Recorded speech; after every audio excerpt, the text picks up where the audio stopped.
If you're always on the lookout for new places to visit in Pangasinan, you've probably seen those spots popping up on your feed. But are they actually worth your time and money?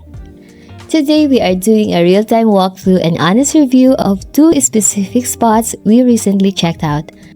First, a unique two-story building designed entirely in the shape of a massive boat right on Binmaley Beach. We got a full tour of the rooms and the breakdown of their group rates. After that, we're heading over to San Fabian to check out a cliffside spot called Highlands Cafe in the Sky, where you can grab a coffee with an elevated view. Let's get into it.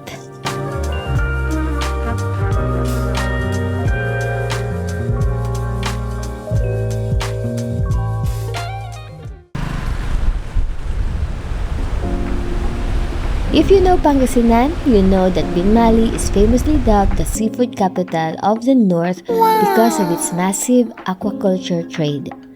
But beyond the local food scene, it's a town rich in history, anchored by beautiful landmarks like this, Our Lady of Purificación Parish Church, a 396-year-old church located in the town proper and is one of the oldest church in Pangasinan. However, right along the main Baywalk, just a few minutes away, the real estate has been quietly developing some highly unique modern concepts. Which brings us right to our first property discovery for the sea portion of our tour. Located in Barangay Buenlag, right on the shoreline, you'll find a property called the BoatHouse. We decided to hit the restaurant section first for some lunch.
Yung standard room po namin, like 250, good for 2 people, kasama na pong breakfast.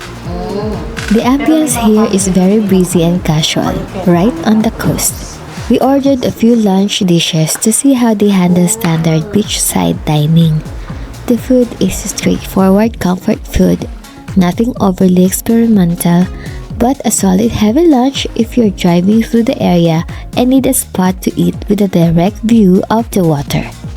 It's a decent pit stop, but what really catches everyone's attention from the road is the structure sitting behind it.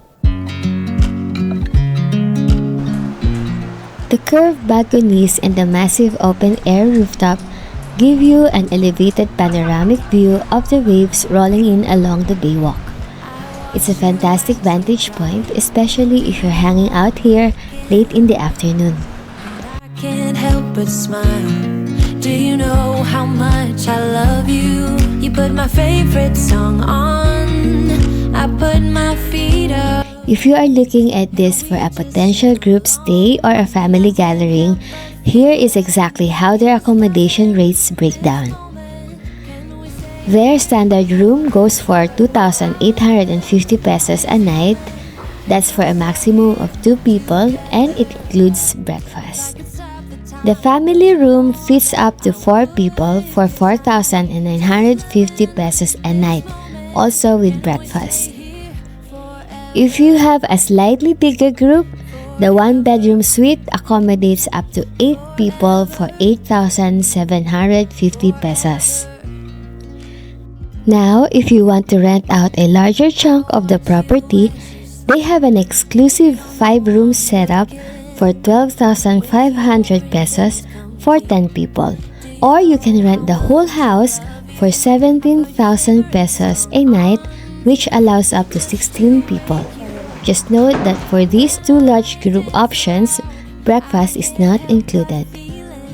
For the extra details, pets are allowed at 250 per night.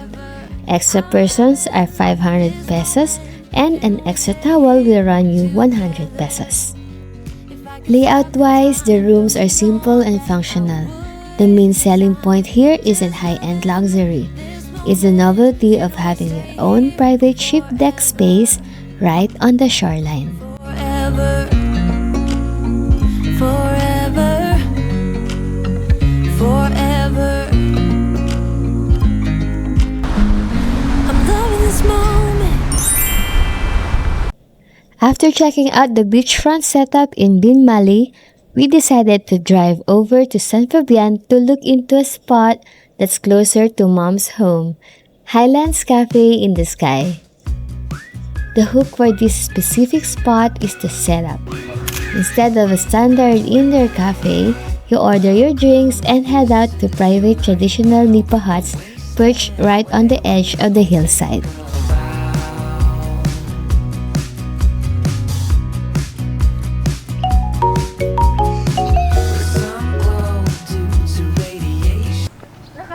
Nakasalampak ka dyan?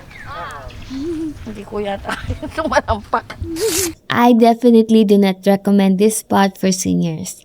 The terrain up here is steep, uneven, and requires some careful footing to navigate. Ito yung pa ako. However, if you're a younger traveler looking for a fresh experience, an adventurous road trip, and a completely different type of view to unwind with a cup of coffee, this is a beautiful, highly photogenic site to add to your weekend checklist.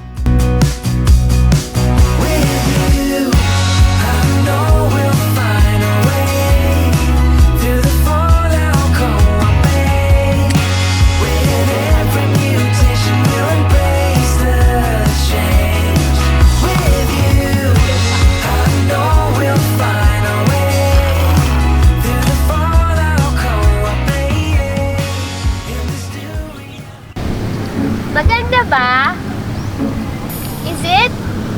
Or mukha kaming negra? Dapat maputi kami dyan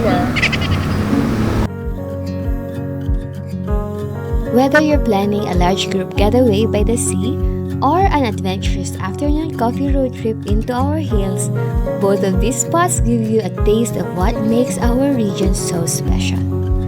I'm going to keep showing you around the best spots up north, so if you found this local guide helpful, hit that like button and let me know which of these two spots you'd visit first. Make sure to subscribe so you don't miss the next feature. Continue watching and welcome to Pangasinan!